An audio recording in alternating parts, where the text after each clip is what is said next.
এবং বাচ্চাদের তরবিয়াত দেওয়ার জন্য বাচ্চাদের প্রথম স্কুল হচ্ছে তার মায়ের কোল। তার মায়ের কোলটা হচ্ছে তার প্রথম স্কুল বা মাদ্রাসা, যাই বলি না। যখন মায়ের হাঁচি আসলো, বাচ্চাকে কোলে নিয়ে বলল আলহামদুলিল্লাহ, ও বাচ্চা শিখতেই রইল। মা বাচ্চাকে কোলে নিয়ে খাচ্ছে, বিসমিল্লাহি ওয়া আলা বারাকাতিল্লাহ, মাঝে মধ্যে আলহামদুলিল্লাহ বলছে। বাচ্চা শুনে শুনে শিখছে, মুখস্থ করছে। বাচ্চা একবার গালি দিয়ে ফেলেছে, মা বকাঝকা করলো, খবরদার এটা বলতে নেই, গুনাহ হয়, আল্লাহ গুনাহ দেয়। ও জেহেন তৈরি হচ্ছে, ওর মনটা এখন কাদার মতো, যা কিছু বসাবে বসে যাবে। মন শক্ত হয়ে গেলে তখন আর ওই জায়গায় কিছু ধরবে না, ধরতে মুশকিল আছে। এটা করতে নেই, এটা খারাপ, এরকম বলতে নেই, ওরকম বলতে নেই। বলো লা ইলাহা ইল্লাল্লাহ মুহাম্মাদুর রাসূলুল্লাহ। বাপ বলুক, মা বলুক, বাচ্চারা শিখুক। বড় যখন হবে তখন মক্তবে তাদের প্রাথমিক তালিম হাসিল করা। যদি এই ছোটবেলার তারবিয়াত না হয়, তাহলে সে যখন কিশোর বয়সে আসবে তখন কার কাছ থেকে একটা ফল ছেড়ে নিয়ে আসবে, কোন জায়গায় গিয়ে দুষ্টুমি করবে, বদ অভ্যাস তৈরি হয়ে যাবে, কোন জায়গা থেকে চুরি করতে যাবে, ধরা পড়ে যাবে, মারপিট করবে। আরেকটু যখন বড় হবে তখন নানান ধরনের ফাসাদ তার দ্বারা তৈরি হবে। চলো আজকের একটা অনুষ্ঠান আছে, একটা অনুষ্ঠানের আলোচনা করে চলে এসো। কি হবে না ড্যান্স হাঙ্গামা হবে, না কি হবে অমুক একটা অনুষ্ঠান হবে, সারা রাত দিন মানে এরকম একটা চিন্তা ভাবনা যে আমরা মুসলমান না কি, নিজেকে সন্দেহ হয়, মনে হয় যে এই কাজগুলো আমাদের কাজ, এই সংস্কৃতিগুলো আমাদের সংস্কৃতি, এই সংস্কৃতিগুলো কি ইসলামী সংস্কৃতি? এগুলো তো অপসংস্কৃতি, এগুলো তো নন মুসলিমের সংস্কৃতি। এই সংস্কৃতি আমার মধ্যে আসছে কি করে? আমি একজন তরুণ, আমি একজন নওজোয়ান, আমি শিক্ষা নিয়ে আসহাবে কাহফের ঘটনা থেকে। আল্লাহ পাক, আপনারা সূরা কাহফের নাম শোনেননি মনে হয়, এমন কেউ নেই। সূরা কাহফে আল্লাহ পাক প্রথম একটা ঘটনা বর্ণনা করেছেন, 7 জন ব্যক্তির ঘটনা। 7 জন হতে পারে, কয়েকজন কম বেশিও হতে পারে। নাহনু নাকুসসু আলাইকা নাবাআহুম বিল হক ইন্নাহুম ফিতয়াতুন আমানু বিরাব্বিহিম ওয়াজিদনাহুম হুদা। আল্লাহ বলছেন নাহনু নাকুসসু আলাইকা নাবাআহুম বিল হক, আমি তাদের ঘটনা তোমার সঙ্গে একেবারে যথার্থভাবেই বর্ণনা করছি। 7 জন যুবক, তারা ঈমান এনেছিল আল্লাহর উপরে। ইন্নাহুম আমানু, ইন্নাহুম ফিতয়াতুন আমানু, তারা সব তরুণ ছিল, তারা সব যুবক ছিল, তারা আল্লাহর উপরে ইয়াকিন এনেছিল, তারা বিশ্বাস করেছিল। আমি তাদের হেদায়েতকে আরো বাড়িয়ে দিয়েছি। ঘটনাটা কি? হযরত ঈসা আলাইহিস সালামের ঊর্ধ্বাগমন হওয়ার বহুকাল পরের ঘটনা। তখন ঈসাই ধর্ম কোন লোক পালন করত, কোন লোক, বেশিরভাগ লোক মূর্তি পূজাই করত। সেই সময়কার বাদশার নাম ছিল দাকিয়ানুস। নিজেই তো মূর্তি পূজা করত এবং প্রজাদেরকেও মূর্তি পূজা করাতে বাধ্য করত। এবং তারা বাৎসরিক একটা মেলা দিত, সেই মেলায় সকলকে উপস্থিত হতে হবে এবং পূজা পাঠ করতে হবে, যেতেই হবে বাধ্য। তো সবাই গিয়েছে।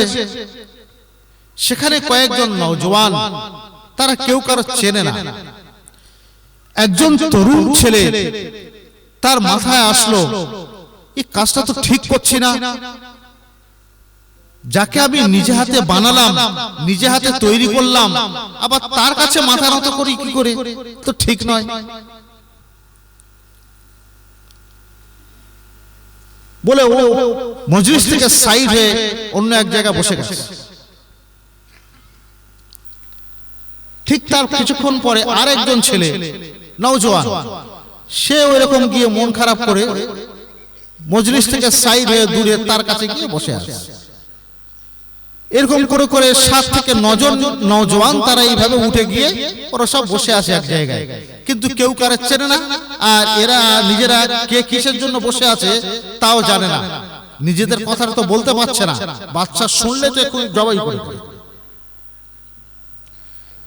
একজন যুবক হিম্মত করে বলল, আচ্ছা ভাই, আমরা কজন এখানে যে বসলাম, কেন বসলাম একটু আপসের মধ্যে আলোচনা করি। তো একজন সাহস করে বলল, দেখো এই যে মূর্তি পূজা এটা ঠিক নয়, এটা শিরক। আমাদের যিনি তৈরি করেছেন, আমাদের যিনি সৃষ্টি করেছেন, যিনি বড় আসমানকে সৃষ্টি করেছেন, যিনি জমিনকে সৃষ্টি করেছেন, যিনি পাহাড় পর্বতকে সৃষ্টি করেছেন, যিনি সমস্ত মখলুককে সৃষ্টি করেছেন, যিনি বড় বড় সমুদ্রকে সৃষ্টি করেছেন, যিনি মানুষের মতন আশরাফুল মখলুকাতকে সৃষ্টি করেছেন, একমাত্র তারই সামনে মাথা নোয়ানো উচিত, আর কারোর সামনে মাথা নোয়ানো উচিত নয়।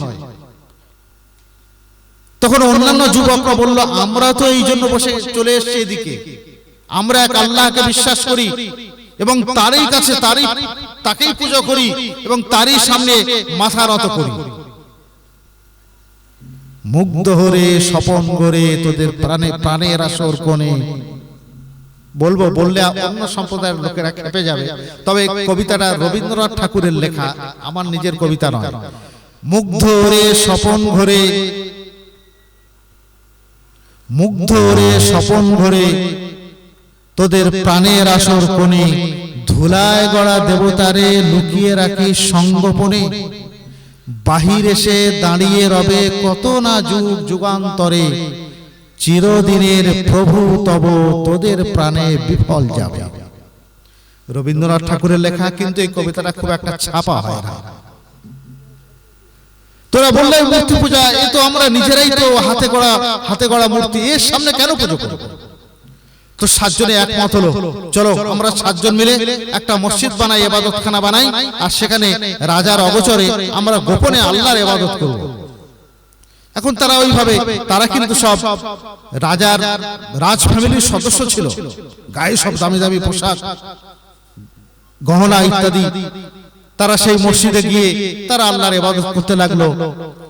কিন্তু রাজার গোয়েন্দা দপ্তর থেকে খবর গেল যে জাহাপানা, আপনার রাজত্ব থেকে বেশ কয়েকজন যুবক তারা আপনার ধর্মকে ত্যাগ করে তারা একেশ্বরবাদী হয়ে গেছে, তারা অমুক জায়গায় তারা এক আল্লাহর ইবাদত করছে। বাদশা বলে, ধরে নিয়ে এস, এক্ষুনি অ্যারেস্ট করে নিয়ে এস। সবাইকে অ্যারেস্ট করে নিয়ে আসা হলো রাজার সামনে। আমরা হলে তো অ্যারেস্ট করে নিয়ে আসা হয়েছে মানে মেরে ফেলবে, কিন্তু আল্লাহ পাক তাদের মধ্যে এমন হিম্মত দিয়েছিলেন, তাদের দিলের মধ্যে এমন মজবুতি দিয়েছিলেন, দিলের মধ্যে তাদের ঈমানকে এমন মজবুত করেছেন। আজকের আমি এটা বলতে চাইছি, যদি আজকের আমাদের নওজওয়ানরা, আমাদের যুবকদের দিলে এরকম আল্লাহর ইয়াকিন যদি মজবুত হতো, তাহলে আমাদের সমাজটা কতই না সুন্দর হতো। যুবকগুলো বাদশার সামনে দাঁড়িয়েছে। ইজ কামু ওয়া রাবাতনা আলা কুলুবিহিম ইজ কামু। যখন এই নওজওয়ানগুলো বাদশার সামনে এসে দাঁড়ালো, আল্লাহ পাক বলছেন, আমি তাদের অন্তরকে মজবুত করে দিলাম, এরা যেন ভয় না পায়। فقالوا ربنا رب السماوات والأرض لن ندعو من دونه إلها شططا لقد قلنا إذا شططا। তারা বলল, আমাদের প্রভু সেই প্রভু। فقالوا ربنا رب السماوات والأرض, তিনি আমাদের রব, তিনি আমাদের প্রভু, তিনি আমাদের পালনকর্তা, তিনি আমাদের লালনকর্তা, তিনি আমাদের রিজিক দাতা, তিনি আমাদের জীবন দাতা, তিনি আমাদের মৃত্যু দাতা, তিনি আমাদের বড় করেন, তিনি আমাদের লালিত পালন করেন, যিনি আসমানকে তৈরি করেছেন, যিনি জমিনকে তৈরি করেছেন। লান নাদউ মিন দুনিহি লাকাদ কুলনা ইযান শাতাতা, আমরা একমাত্র তারই ছাড়া কারের ইবাদত করি না। আর অন্যথায় যদি আপনার ইবাদতের কথা বলি, তাহলে সেটা বড় অযথার্থ কথা বলা হবে। বাদশার সামনে এমন হিম্মতের সঙ্গে বলা চারটিখানি সাহসের গল্প নয়। সেই নওজওয়ানগুলোর মধ্যে আল্লাহ তাআলা এমন একটা স্পিরিট দিয়েছিল। বাদশা ধমকালো, শরীর থেকে, গা থেকে রাজবংশীয় পোশাকগুলো খুলে নেওয়া হলো, সাধারণ পোশাকে ছেড়ে দেওয়া হলো। বলো ঠিক আছে, সপ্তাহখানেক সময় দিচ্ছি, তোমরা ভাবো, যদি শুধরে যাও তো ভালো, তা নাহলে একদম। ওরা চলে গেল নিজ ইবাদতখানায় গিয়ে। ওরা বলল, দেখো যে এইখানে থাকা চলবে না, চলো আমরা দূরে কোনো এক জায়গায়, কোন এক গুহায় আশ্রয় নিই। হিজরত করে চলে যাচ্ছেন। তো তারা দূরে একটা গুহায় গিয়ে, একটা গুহার মধ্যে সেখানে তারা আশ্রয় নিল। আল্লাহ পাক তাদের কিভাবে মদত করছেন। তো যদি আমাদের নওজওয়ানদের মনে এরকম আল্লাহর প্রতি ইয়াকিন দৃঢ় হয়ে যায়, আল্লাহর প্রতি ইয়াকিন এরকম বিশ্বাস হয়ে যায়, আল্লাহর পক্ষ থেকে তাদের উপর এরকম মদদ আসবে, আল্লাহর পক্ষ থেকে তাদের জন্য এরকম নুসরত আসবে, আল্লাহর পক্ষ থেকে তাদের উপরে রহমত নাযিল হবে, আল্লাহর পক্ষ থেকে তাদের উপরে বরকত নাযিল হবে, এবং তার মাধ্যমে আমার ফ্যামিলিতে যে কজন যুবক আছে তার ওসিলায় আল্লাহ হয়তো সেই ফ্যামিলিটাকে পুরো বরকতময় করে দিতে পারেন। এবং প্রত্যেক ফ্যামিলিতে যদি এরকমটা হয়, সে সমাজটাকে আল্লাহ পাক একটা সুন্দর সমাজ আল্লাহ পাক গঠন করে দিতে পারেন এই নওজওয়ানদের মাধ্যমে। তারা যখন গুহার মধ্যে আশ্রয় নিলেন, আল্লাহ পাক তাদেরকে ঘুম পাড়িয়ে দিলেন। কিন্তু অলৌকিকভাবে তাদেরকে কি কি ব্যবস্থা করলেন দেখুন। وَإِذَا طَلَعَ الشَّمْسُ تَزَاوَرُوا عَنْ كَهْفِهِمْ ذَاتَ الْيَمِينِ। যখন সূর্য ওঠে তখন সূর্যটা এমন ভাবে যায় ডান